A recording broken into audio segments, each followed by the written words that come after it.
ഈ അനുഗ്രഹം എന്ന് പറഞ്ഞാൽ ചിലപ്പോൾ ചിലർ ചിന്തിക്കുന്നത് ഒരു കൊട്ടാരം പോലെയുള്ളതായ ഒരു വീട്, ഒരു കൂടിയതായ 10 ലക്ഷം 15 ലക്ഷം 25 ലക്ഷമൊക്കെ ഉള്ളതായ ഒരു കാറ്, ദൈവത്തിന് സ്തോത്രം, പിന്നെ ധാരാളം തോട്ടം, ബാങ്ക് ഡിപ്പോസിറ്റ്, ഇതാണ് അനുഗ്രഹമെന്ന് ചിലർ പ്രതീക്ഷിക്കുന്നു. ദൈവത്തിന് സ്തോത്രം, അത് അനുഗ്രഹമല്ല, അത് ദൈവം തരുന്ന നന്മയാണ്. ദൈവത്തിന് സ്തോത്രം.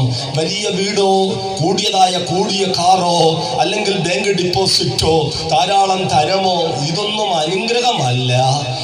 അതൊക്കെ ദൈവം തരുന്നതായ നന്മകൾ മാത്രമാണ്.